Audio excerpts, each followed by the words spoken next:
সবাইকে স্বাগত জানাচ্ছি এটিএন বাংলা শুক্রবারের নিয়মিত আয়োজন এসআরএস ইন্টারন্যাশনাল বিটি প্রেজেন্স টার্নিং পয়েন্টে। এই সময়টাতে যখন সংস্কার চলমানকালীন নানান রকম কথাবার্তা চলছে, আর সেই সময় জাতীয় সংসদ নির্বাচন নিয়ে সবার ভেতরেই একটা ধারণা হচ্ছে যে কবে নাগাদ জাতীয় সংসদ নির্বাচন আসলেই হতে পারে। তো সেই ক্ষেত্রে জাতীয় সংসদ নির্বাচনের কোনো রকম কোনো তফসিল বা কোনো রকম কোনো ঘোষণা না পাওয়ার আগেই যেই বিষয় নিয়ে কথাবার্তা হচ্ছে সেটা হলো ছাত্র সংসদ নির্বাচন।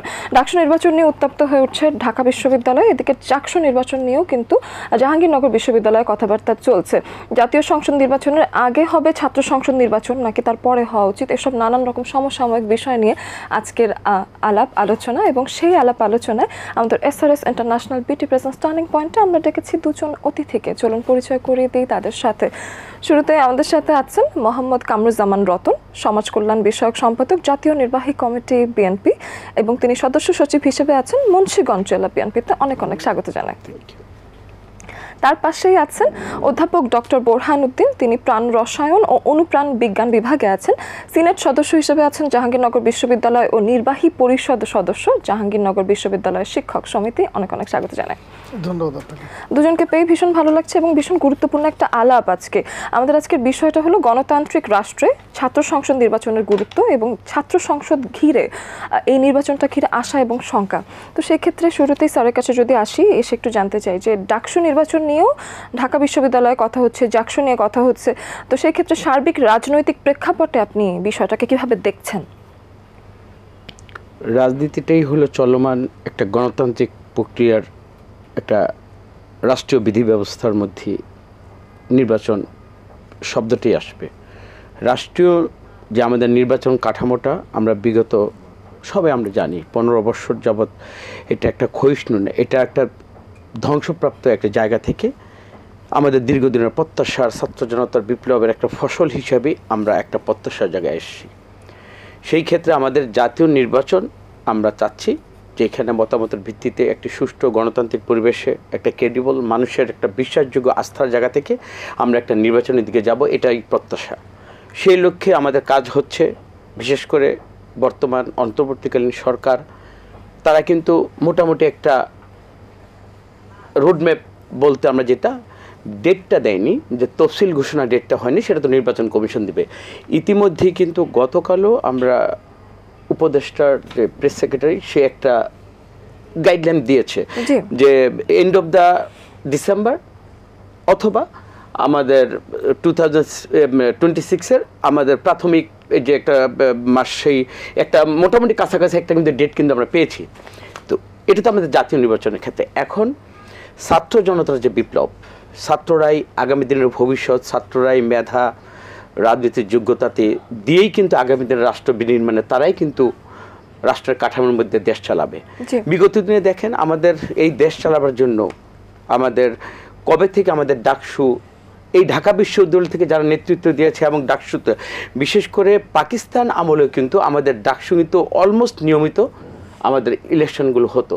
কিন্তু এরশাদ আমলে সেটা হলো 2090-তে 6ই জানুয়ারি একটা ইলেকশন হয়েছিল ডাকসুতে, এবং ওইখানে আমরা সবাই জানি একটা নিরঙ্কুশ ছাত্রদলের একটা বিজয় হয়েছিল একক ডাকসুতে, যেটা বিগত দিনে কখনো হয়নি। তারপর 2019-এ সেটা 11ই মার্চ বোধহয় ইলেকশন ডেট ছিল, যেটা এই যে আমাদের ভিপি নূর নির্বাচিত হলেন। দেখেন এই নির্বাচিত হওয়ার যে প্রক্রিয়া, বিশেষ করে নির্বাচনের জন্য যে একটা পরিবেশ দরকার ছিল, আমরা সবাই জানি হল দখল এবং সেখানে সুস্থ ছাত্রছাত্রীদের মানসিক বিকাশের এবং ভোটদানের যে মানে ভোটদানের রায় দেওয়ার যে তাদের একটা বিবেক প্রসূত একটা রায় দিবে, আমরা যে পরিবেশ যা দরকার ছিল কোনোদিন আমরা সেই পরিবেশটা পাইনি। তারপরও বিপি নূর নির্বাচিত হওয়ার পরে ছাত্র শুধু তো রাষ্ট্রীয় যে আমাদের সংস্কার বা রাষ্ট্র কাঠামোর মধ্যে এই ভিপিরা ঢাকা বিশ্ববিদ্যালয়ের কথা বলে শুধু সাধারণ ছাত্রছাত্রীদের অনেক দাবি দেওয়া আছে, যেগুলো রেলিভেন্ট ছাত্রছাত্রীদের যতগুলো তাদের দাবি আছে, এই দাবি নিয়ে কথা বলতে গিয়ে কিন্তু বিপি নূর 25 বারের মতো মার খেয়েছে। অ্যাকচুয়ালি এই সরকারের ফেসিস্ট চেহারার জন্য যখন যে প্রতিবাদগুলো যে কোনো স্তর থেকে করেছে সবাই কিন্তু নিগৃহীত হয়েছে, এবং সবাই কম বেশি এগুলো আমরা সবাই জানি ওদিকে যাচ্ছি না। এখন আসেন প্রেক্ষাপট, আমরা জাতীয় নির্বাচনের জন্য যেখানে আমরা মুখিয়ে আছি, এখানে ছাত্র জনতা তারা দাবি নিয়ে আসছে, দাবিকে অবশ্যই আমরা স্বাগত জানাই। যদি চর্চাই না হয়, এই জাহাঙ্গীরনগর বিশ্ববিদ্যালয় বিগত 32 বছর যাবৎ এখানে হয় না। সর্বশেষ 1993 সালে হয়তো জুলাই মাসে একটা জাকসুতে ইলেকশন হয়েছিল, ওর পরে আর ওখানে কোনো ইলেকশনই হয়নি। যেখানে ইলেকশন হবে না সেখানে মেধা, রাজনৈতিক দর্শনের উপর আমাদের যে ছাত্র নেতৃত্ব আগামী প্রজন্মের জন্য যে তৈরি হবে সেটা কিন্তু হয়নি। এইটা আমাদের রাজনীতিবিদদের জন্য, একটা রাষ্ট্রের জন্য একটা দুর্ভাগ্যজনক যে আমরা সাধারণ ছাত্রছাত্রীদের তাদের বিবেকের রায় প্রসূত একটা আমরা ডাকসু, জাকসু, চাকসু কখনই আমরা নিয়মিত চর্চার মধ্যে আনতে পারিনি। এখন আমরা সবাই মিলে রাষ্ট্র বিনির্মাণে সেই যে কোনো দাবির ক্ষেত্রেই আমরা বসবো, কথা বলবো, যে আগের যে সম্পাদকগুলো ছিল ওগুলোর সাথে কিভাবে অ্যাকোমোডেট করে আরও বর্তমানের সাথে তাল মিলিয়ে আমরা কী সব ডিপার্টমেন্ট আরও বাড়াতে পারি, কী সব সম্পাদক দিয়ে ছাত্রদের মেধা বিকাশের জন্য ছাত্ররা যেসব জিনিস ব্যবহার করতেছে, ইন্টারনেট বলেন, তাদের ইন্টেলেকচুয়াল যে তাদের ইন্টেলিজেন্স যতগুলো আছে, এগুলো সবার মধ্যে আলোচনা করা, সমন্বয় করে আমি মনে করি একটা সুষ্ঠু পরিবেশের মধ্যে, এবং জাতীয় ছাত্রদের আমি প্রতিনিধিত্ব করি, আমি সবসময় চাবো ছাত্রদের যে দাবিগুলো সেগুলো লেজুর ভিত্তিক না হয়ে ক্যাম্পাস ভিত্তিক নয়, ছাত্রদের শিক্ষার মান অনুযায়ী শিক্ষার যে দাবিগুলো আছে এগুলোর সাথে সম্পৃক্ত। সেইখানে আমি কোন দল করব সেটা বড় কথা না, সাধারণ শিক্ষক এবং শিক্ষার্থীদের যেগুলো সত্যিকার অর্থে যেগুলো খুবই প্রয়োজন জীবনের সাথে, জীবনের প্রতিটা স্তরে, যে আমাদের যতগুলো স্তরে আমাদের শিক্ষা এবং পরবর্তীতে রাষ্ট্র গঠনের পরবর্তী সাধারণ ছাত্রছাত্রীদের জন্য যেগুলো উপযোগী, এবং শিক্ষার পরিবেশ, হলের পরিবেশ, যার যার মেধাভিত্তিক যে যোগ্যতার যে জায়গা আমাদের বিশ্ববিদ্যালয় পরিধির মধ্যে এবং ছাত্র শিক্ষকের মধ্যে, যেটা সমন্বয় করে কোনো জায়গায় যেন দখলদারিত্ব মানসিকতা না থাকে। দখলদারিত্ব এখন যেখানে ঢাকা বিশ্ববিদ্যালয়ে আপনি দেখেছেন হল বন্টনের যে সিস্টেম, আমরা মনে করি এই পরিবর্তনটা সংস্কার এমনইভাবে হবে যে আমরা সিস্টেমকে আমরা ডেভেলপ করব। কোনো ব্যক্তিকে, কোনো সংগঠনকে আমরা কিন্তু কারো মনোরঞ্জনের জন্য কিন্তু আমরা এই সিস্টেমটা চালু করব। সিস্টেমটা চালু থাকবে এই সিস্টেমের মধ্যে, এবং গণরায়টাকে এমন প্রত্যাশিত হতে হবে এই গণরায়ের পরে যেন মানুষ যেন ওই সংসদকে, ওই ব্যক্তিগুলোর উপর যেন শ্রদ্ধাবোধ থাকে, এবং তারা কাজের মধ্যে দিয়ে ভবিষ্যতে আরও যেন তারা বড় হয়। আলাপের সামনে গিয়ে আরও এই বিষয়ে শুনবো অবশ্যই। এই সময় অধ্যাপক ডক্টর বোরহানুদ্দিন, আপনার কাছে এসে যেটা জানতে চাই যে এই যে রাজনৈতিক প্রেক্ষাপটে ডাকসু নির্বাচন, সাথে আপনি জাহাঙ্গীরনগর ইউনিভার্সিটি থেকে আছেন, তো সেক্ষেত্রে ডাকসু নির্বাচনের একটা তফসিল ঘোষণারও একটা সুযোগ আছে সামনে, তো সবকিছু মিলিয়ে আসলে সার্বিক পরিস্থিতি কি মনে করছেন? ধন্যবাদ আপনাকে। আমি আসলে আমার সম্মানিত অতিথি অনেকগুলো বিষয় বলেছেন। উনি যেহেতু সমাজ কল্যাণ সম্পাদক, উনি বোঝা গিয়েছে যে সমাজের কল্যাণের জন্য চিন্তা করছেন। তো এই বিষয়ে আমি আপনাদেরকে একটা বিষয় একটু বলি, সেটা হচ্ছে আমরা কিন্তু একেবারে একটা অনন্য সাধারণ পরিস্থিতিতে দাঁড়িয়ে আছি। দেশের একটা পরিস্থিতি যেখানে কিছু বিষয় কিন্তু আন্দোলনের মাধ্যমে সেটেল হয়ে গিয়েছে। যেমন আমি দৃঢ়ভাবে বিশ্বাস করি যে বৈষম্য বিরোধী যে আন্দোলনটা ছিল, তার যে 9 দফার 7ম দফায় ছিল ছাত্র সংসদ নির্বাচন। তাহলে আপনি এই দফাটা কিন্তু জনগণের আন্দোলনের সম্পৃক্ততার মাধ্যমে অলরেডি কিন্তু আমরা জনরায় পেয়ে গিয়েছি, যেটা করতেই হবে। তাহলে প্রশ্ন কিন্তু ছাত্র সংসদ নির্বাচন হবে কি হবে না সেটা না, কিন্তু প্রশ্ন হচ্ছে ছাত্র সংসদ নির্বাচন হতেই হবে। এবং আপনি যদি খেয়াল করেন, আন্দোলন পরবর্তী এই নতুন বাংলাদেশে সক্রিয় রাজনৈতিক দলগুলো প্রত্যেকেই কিন্তু কিছু না কিছু সংস্কার পরিকল্পনা ঘোষণা করেছে, এবং প্রত্যেকেরই সংস্কার পরিকল্পনা যদি আপনি পড়ে দেখেন, যেমন জাতীয়তাবাদী দলের আছেন, উনি দেখবেন যে জাতীয়তাবাদী দলের 31 দফার মধ্যেও কিন্তু 24 দফায় আছে, 24 নম্বর দফায় যে ছাত্র সংসদ নির্বাচন। তাহলে প্রত্যেকটা দল কিন্তু এই আন্দোলনের মাধ্যমেই হোক বা যে হোক মেনে নিয়েছে যে ছাত্র সংসদ নির্বাচনটি হতেই হবে। এখন প্রশ্ন হচ্ছে যে আমার বিশ্ববিদ্যালয় থেকে আমি যেটা বলবো যে আমাদের বিশ্ববিদ্যালয়ের ক্ষেত্রে এখন প্রশ্ন এটা না যে নির্বাচনটা হবে কি না, কারণ আমরা অলরেডি রোড ম্যাপ ঘোষণা করেছি, এবং রোড ম্যাপ অনুযায়ী আগামী 10 তারিখে আমরা ভোটার তালিকা প্রকাশ করব। তারপর নিশ্চয়ই চূড়ান্ত ভোটার তালিকা, আচরণবিধি এবং সব কিছু শেষ করে আমরা আশা করছি যে আগামী ফেব্রুয়ারি 1 তারিখে আমরা তফসিল ঘোষণা করব। এটা হচ্ছে আমাদের রোড ম্যাপ। অর্থাৎ আমাদের জন্য প্রশ্নটা কিন্তু নির্বাচন হবে কি হবে না তা না, নির্বাচন হবেই। এখন যেটা প্রশ্ন সেটা হচ্ছে এই নির্বাচনের সুফল আমরা কতটা বিশ্ববিদ্যালয় হিসেবে ভোগ করতে পারবো। অর্থাৎ এই যে একটা শুভ পরিবর্তন, এই পরিবর্তনের জন্য আমরা বিশ্ববিদ্যালয়টাকে কতটুকু তৈরি করতে পারবো, এখানে অনেকগুলো এলিমেন্ট আছে। আমি হয়তো বিস্তারিত না বললেও দুই একটা বলতেই হচ্ছে যে প্রথম যে এলিমেন্ট, যে ছাত্র সংসদ আসলে তো শিক্ষার্থীদের জন্যই। তাহলে এই শিক্ষার্থীরা হচ্ছে সবচেয়ে বড় অংশীজন। এখানে শিক্ষার্থীদের মধ্যে অনেক বিষয়ে ঐক্যমত্যে পৌঁছাতে হবে। এর মধ্যে আমাদের হাতে সময় খুব একটা নেই, হয়তো আগামী 20 দিন বা এরকম 20-25 দিনের মধ্যেই যেতে হবে আমাদের তফসিলে। কিন্তু যেটা আমাদের সম্মানিত অতিথিও বলেছেন যে এই গঠনতন্ত্র আমাদের আছে, এটা অলমোস্ট 50 বছরের পুরনো গঠনতন্ত্র। তাহলে বর্তমান যুগের সাথে তাল মিলিয়ে ছাত্র সংসদের তাদের যেই এখতিয়ার বা তাদের যে কাজের জায়গাগুলো, এর মধ্যে সবচেয়ে বড় যেটা, সেটা হচ্ছে ছাত্রদেরকে বা শিক্ষার্থীদেরকে আদর্শ নাগরিক হিসেবে গড়ে তোলা। তাহলে সেটা গড়ে তুলতে হলে বর্তমান প্রেক্ষাপটে এমন কিছু বিষয় দরকার, যেমন উনিও বলেছেন যে হয়তো আইসিটি বা তথ্য প্রযুক্তি সম্পাদক দরকার, যেটা আমাদের গঠনতন্ত্রে নেই। হয়তো কৃত্রিম বুদ্ধিমত্তা সম্পাদক লাগবে আমার, একজন এআই স্পেশালিস্ট, সেটা কিন্তু নেই। তারপরে আগে ধরেন একজন স্টুডেন্টকে যদি কোনো দাবি দিতে হতো শিক্ষার্থীকে, তাহলে সে হয়তো ফিজিক্যালি যেয়ে দিতে হতো। এখন আপনার খেয়াল করে দেখবেন এই 24-এর যে গণ অভ্যুত্থান, এইটার একটা বড় অংশ কিন্তু হয়েছে সামাজিক যোগাযোগ মাধ্যম ভিত্তিক। তাহলে একজন শিক্ষার্থী চাইলে কিন্তু এখন সামাজিক যোগাযোগ মাধ্যমেও কিন্তু অনেকভাবে রিচ করতে পারে। তাহলে সামাজিক যোগাযোগ মাধ্যমের জন্য তো আমার একজন সম্পাদক লাগবে। তাহলে সব কিছু মিলে আমার বক্তব্য হচ্ছে যে আসলে জাহাঙ্গীরনগরের প্রেক্ষাপটটা একটু ভিন্ন। আমি আসলে গর্বের সাথেই বলি যে আপনারা খেয়াল করেছেন কি না, 5ই আগস্ট পতনের পর, সরকার পতনের পর বাংলাদেশের প্রথম বিশ্ববিদ্যালয় হিসেবে জাহাঙ্গীরনগর বিশ্ববিদ্যালয় কিন্তু 8 তারিখ থেকেই ক্লাস পরীক্ষা শুরু করতে পেরেছিল। কারণ হচ্ছে যে আমাদের পুরো বিশ্ববিদ্যালয় আন্দোলনে সম্পৃক্ত ছিল, এবং পুরো বিশ্ববিদ্যালয়ের শিক্ষার্থী এবং শিক্ষকের যে সম্পর্ক, এটা নিশ্চয়তা দিয়েছিল যে আমরা দ্রুত ক্লাসে ফিরে যেতে পারবো।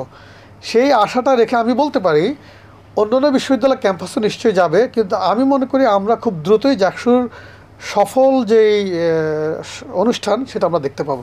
নির্বাচনের কথা যেহেতু আসছে, দুজনের কাছেই ভাবতে চাই যে জানতে চাই, সেটা হলো ফ্যাসিবাদ বিরোধী যে আন্দোলন ছাত্র সমাজের মধ্যে একটা ইস্পাত ঐক্য তৈরি করেছিল, তো সেটা আসলে ডাকসু বা জাকসু সেটার মাধ্যমে বা ছাত্র সংসদ নির্বাচন ঘিরে এই ঐক্যটা বিনষ্ট হওয়ার কোনো আশঙ্কা কি আছে কিনা? বিশেষ করে জাহাঙ্গীরনগর বিশ্ববিদ্যালয়ের বোরহান স্যার, এই বিশ্ববিদ্যালয়ের সাথে আমার একটা ছাত্ররাজনীতির জীবনের একটা অ্যারেস্ট আমি হয়েছিলাম। ঢাকা বিশ্ববিদ্যালয়ে আমি ছাত্র, অ্যারেস্ট হয়েছিলাম জাহাঙ্গীরনগর বিশ্ববিদ্যালয়ে। আচ্ছা, স্যার এখানে গর্বের কথা বলেছেন আমাদের অনওয়ার্ড 8 তারিখে, 8ই আগস্টে আবার বলেছেন সুফল নিয়ে, ছাত্র নির্বাচনের পরে সুফল নিয়ে উনি একটু শঙ্কায়। হ্যাঁ, জাহাঙ্গীরনগর বিশ্ববিদ্যালয়ে অনেক গর্বের, অবশ্যই অনেক কিছুই থাকবে, এটা আমি স্বীকার করি। তবে আমরা নির্বাচনটা এই কারণেই চাই, নির্বাচন মানে হলে একটা মানদণ্ড। এখানে কথা বলার আমাদের নির্বাচিত প্রতিনিধি তৈরি হবে, যারা জনমানুষের হৃদয়ের কথা বলবে, ছাত্রছাত্রীদের দাবির কথা বলবে। আমরা তো এখানের যুগের পর যুগ নির্বাচন ছাড়া হলে তো এই জাহাঙ্গীরনগর বিশ্ববিদ্যালয়ে কিন্তু হাজার হাজার কোটি টাকা টেন্ডার কলঙ্কের অধ্যায় এখানে কিন্তু রচিত। ছাত্রলীগের প্রেসিডেন্ট ছিলেন, সে তৎকালীন বিসির সাথে কিন্তু একটা টাকা ভাগাভাগি নিয়ে কিন্তু এটা ভাইরাল হয়েছিল। আমরা ওই রেকর্ডের কথোপকথন আমরা শুনেছি। তো আমরা যখন একটা সফল, এইখানে আমরা সুফল আমরা অবশ্যই চাবো, সেটা হলো যখন এখানে একটা বিবেক মানে হলো কি, একটা নির্বাচন মানে হলো একটা প্রতিনিধি তৈরি হওয়া। ওই প্রতিনিধি তৈরি হবে যেখানে টেন্ডারবাজি হবে না, বিসির সাথে ভাগাভাগি হবে না, এরকম কোনো বৈশ্বিক কোনো ব্যাপারে ওইখানে সেঞ্চুরিয়ান মানিকের মতো কলঙ্কিত কোনো নেতৃত্ব তৈরি হবে না। এই জন্যই আমাদের আমাদের সফলতার জায়গা আমাদেরকে যেতেই হবে। নির্বাচন আমরা অবশ্যই চাই। এখন আপনি আসেন, আগে 5ই আগস্টের পূর্বে আমরা ছিলাম একটা প্রত্যাশার জায়গায়। যখন দেখবেন একটা গাছে যখন আম পাড়ে, আমটা দেখলাম পাকা, এখানে কিন্তু ওই লোভটা আমের প্রতি সবার থাকবে। কিন্তু যখন আমটা আমার হাতে চলে আসবে, সেটা আমার পাশাপাশি যারা ছিল সবারই কিন্তু ওই যে লোভনীয় একটা জিনিস, আসলে ক্ষমতা বা চেয়ার, এর মধ্যে একটা লোভনীয় বস্তু। আমরা 5ই আগস্টে আমরা একটা প্রত্যাশার জায়গায় ছিলাম, এখন বাস্তবায়নের জায়গা। এখন বাস্তবায়নটা আমি আম পারলাম, আমটা পারার পরে বা পড়ার পরে এটা আমার পকেটে আসলো কিনা, আমি খেতে পারলাম কিনা, ওইটা বোধ হয় আমাদের ভিতরে যখনই এটা মানসিক একটা মনোবৃত্তির একটা ব্যাপার থাকে, মনস্তাত্ত্বিকভাবে আমি আমার যে লাভের যে জায়গাটা ওইটা আমার ঘরে উঠাতে পারবো কিনা, উঠাতে পারলাম কিনা, এই ধরনের একটা সংসার দ্বিধা প্রত্যাশা মানুষের থাকবে। আমি প্রথমে বলেছি আমাদের ছিল প্রত্যাশা, আর এখন হলো বাস্তবায়ন। বাস্তবায়নের ক্ষেত্রে আমি আমার মতো করে চাবো, আমার বিরোধী দল সবাই সবার মতো করে চাবে। তেমনই এই চাকসু যেই নির্বাচনটি হবে এইটাতে কিন্তু জাতীয় রাজনীতির একটা রিফ্লেকশন আসবে। আমি মনে করব যে এইখানে যদি আমি হেরে যাই বা আমি জিতি, এটা পরবর্তীতে জাতীয় ইলেকশনে একটা রিফ্লেকশন হবে, প্রতিফলন, এইটা একটা প্রভাব পড়বে। সেই ক্ষেত্রে আমরা সতর্ক থাকব। আবার ছাত্র রাজনীতিতে যে সমস্ত ক্ষয়িষ্ণু ধারা তৈরি হয়েছিল, সবচেয়ে বড় কথা কি, ছাত্ররা ছাত্র রাজনীতি করবে, এই যে একটা ধারা, এই ধারা থেকে আমাদেরকে এটা মানে আমাদের প্রতিষ্ঠিত করতে হবে। আমরা অবশ্যই আমরা একটা সংগঠন করি, আমাদের প্যারেন্টস সংগঠন থাকবে, কিন্তু আমাদের প্যারেন্টস মানে সংগঠন যা চাবে সেইটাই আমরা চোখ বন্ধ করে রাতকানা হয়ে আমরা ছাত্র প্রতিনিধিত্ব করব, সেটা যেন না হয়। আমরা মনে করি আমাদের প্রত্যাশার জায়গায় যদি আমাদের কোনো যদি ওরকম কিছু থাকে, আমার মনে হয় না বিরাট কোনো এখানে আমাদের সংশয় আছে, বা আমরা ওরকম কোনো সেপারেট আমরা কোনো অবস্থান নেইনি যেটার কারণে আমাদের সহিংসতা, আমরা কোনো সহিংসতার মধ্যে আমরা জড়িয়ে যাব, এই ধরনের বোধ হয় আমাদের মধ্যে কোনো ফারাক হয়নি। আমরা মনে করব হ্যাঁ, জাতীয়তাবাদী ছাত্রদল, আমি তার প্রতিনিধিত্ব করি, আমরা চাবো আমাদের মতো করে, দীর্ঘদিন হয়নি, এই যে কোথায় কী কী আমাদের কাঠামোগতভাবে পরিবর্তন করতে হবে, হলের অবস্থান পরিবর্তন করতে হবে, আমাদের ভোটার লিস্ট লাগবে, সব কিছুর মধ্যে স্বচ্ছতা। আরেকটা কথা বলি, এই জাতীয় নির্বাচনের পূর্বে যদি সংসদ নির্বাচনও হয়, এটাকে কিন্তু একটা প্রতীকী, একটা যে সিম্বলিক, আমরা একটা সুষ্ঠু নির্বাচনের ধারায় আবার ফিরে আসছি। মানুষের ভিতরে এই ধরনের একটা বিশ্বাস যদি জন্মায় এবং এইটা যদি ছাত্ররাই যদি এটা পথ দেখায়, আমরা তো সেখানে ওয়েলকাম জানাবো। কিন্তু সেখানে সবার দাবিটাকে যেন অগ্রাহ্য করা না হয় এবং কাউকে যেন পার্শিয়ালভাবে কাউকে যেন কোনো মানে সাপোর্ট করা না হয়, এরকমভাবে এই পরিবেশটা আমরা সবসময় আমরা চাবো। যেহেতু আপনি ছাত্রদের সাথে ওতপ্রোতভাবে জড়িত এবং নির্বাচনের বিষয় নিয়ে কথাবার্তা হচ্ছে এবং বলছেন যে ছাত্র সংসদ নির্বাচন আসলে হবেই হবে, এটা প্রশ্ন না যে হবে নাকি না, কিন্তু হবেই হবে, তাহলে সেই ক্ষেত্রে আমি একটু জানতে চাই যে ঐক্যতার দিক দিয়ে সেই আশঙ্কা কি একেবারে ফেলে দেওয়া যায়? আরেকটা বিষয় হলো বিশ্ববিদ্যালয়গুলো প্রস্তুত কিনা ছাত্র সংসদ নির্বাচন হবার জন্য? কিছু বিষয়ে একটু এখানে চিন্তায় নিতে হবে যে আমরা দুই ধরনের অ্যাপ্রোচ নিতে পারি। এক হচ্ছে যে জাতীয় নির্বাচনে যেটা শুনতে পাচ্ছি যে সংস্কার শেষ করে, বিচার শেষ করে পরে জাতীয় নির্বাচন, এটা একটা অ্যাপ্রোচ। আরেকটা হচ্ছে এটা বলে হিউরিস্টিক অ্যাপ্রোচ, যে আমি খুব পারফেক্ট কিছু করলাম না, কিন্তু মোটামুটি জুৎসই বা চলনসই একটা কিছু করলাম। আপনার প্রশ্ন যদি হয় যে চলনসই একটা নির্বাচন করার জন্য বিশ্ববিদ্যালয় প্রস্তুত কিনা, আমি বলবো যে হ্যাঁ প্রস্তুত, আন্দোলনের মাধ্যমে যে সেই ক্ষেত্রটা প্রস্তুত হয়েছে, কিন্তু একেবারে আদর্শিক জায়গা থেকে আসলে আমরা প্রস্তুত না।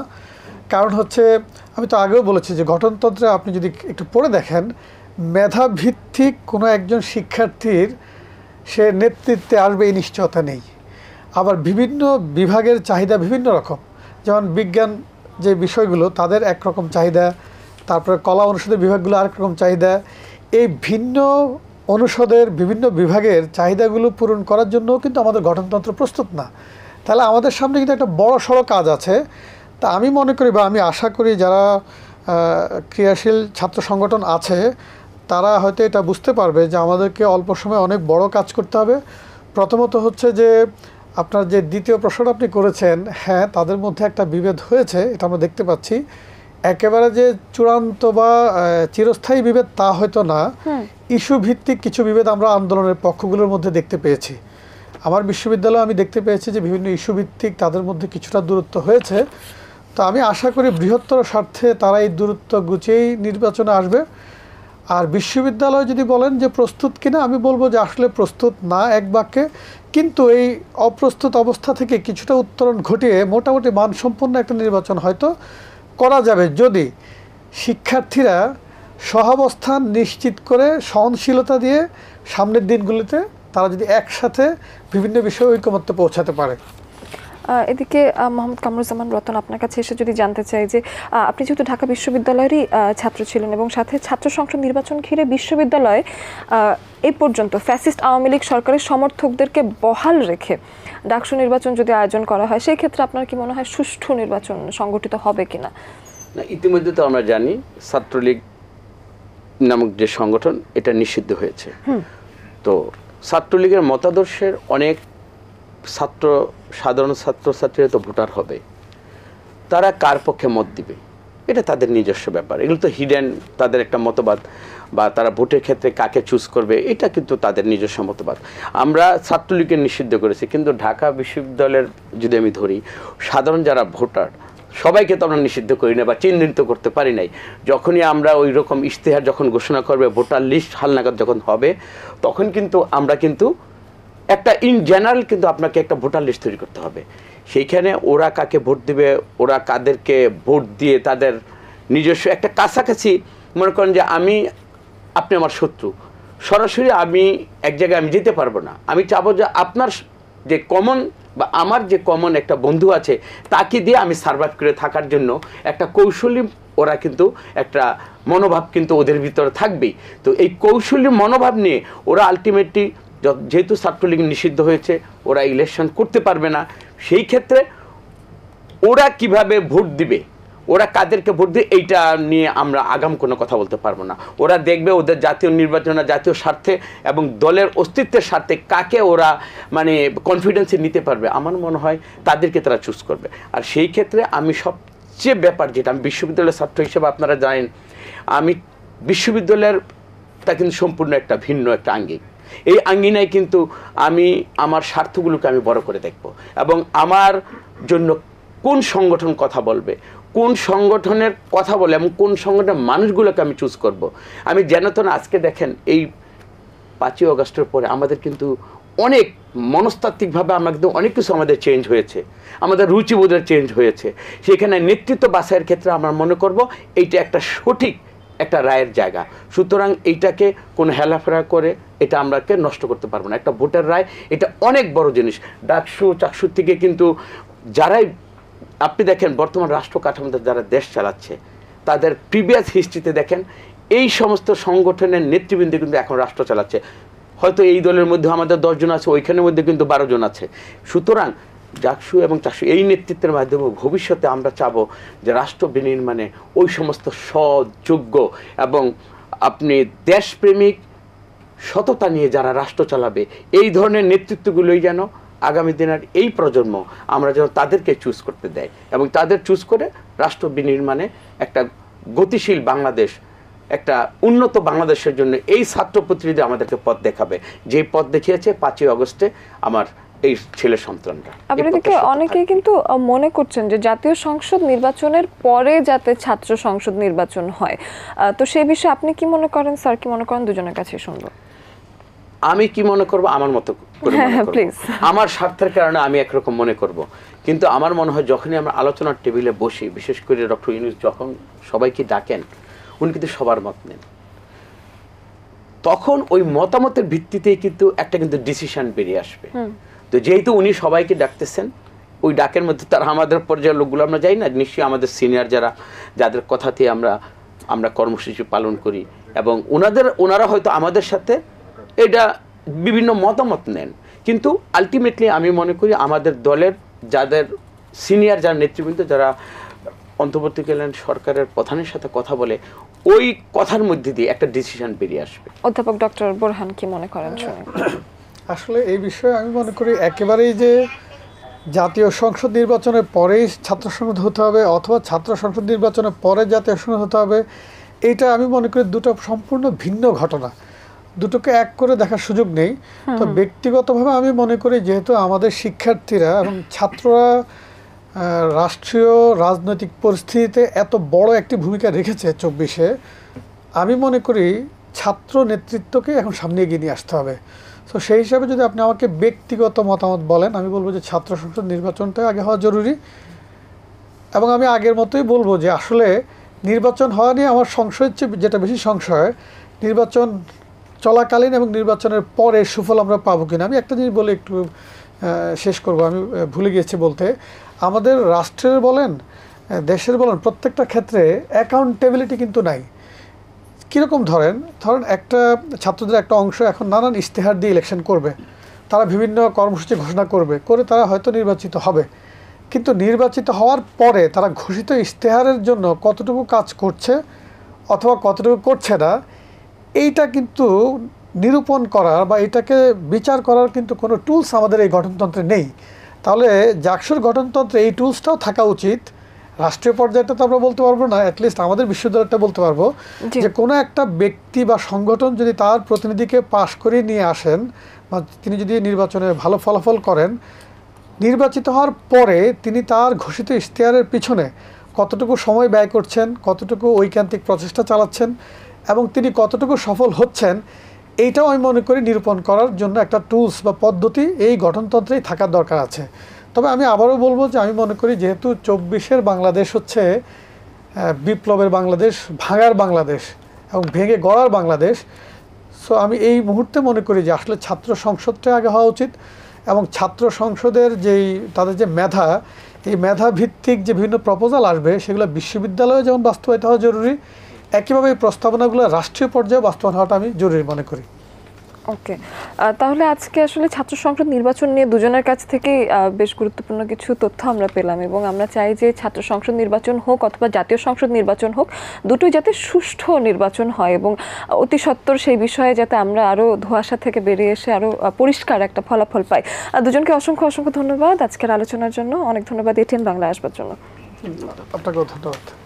দর্শক, আজকে আমরা গণতান্ত্রিক রাষ্ট্রে ছাত্র সংসদ নির্বাচনের গুরুত্ব সম্পর্কে শুনলাম এবং ছাত্র সংসদ নির্বাচনকে ঘিরে কত রকম আশা তৈরি হচ্ছে, শঙ্কা তৈরি হচ্ছে, সেসব বিষয়েও আসলে একটা ধারণা পাওয়া গেল। আমরা চাই যে অতি সত্বর যে কোনো নির্বাচনই হোক না কেন সেগুলো সংগঠন হোক এবং সুষ্ঠু নির্বাচন হোক, এবং সেই প্রত্যাশায় আজকের মতো বিদায় নিচ্ছি এখানে।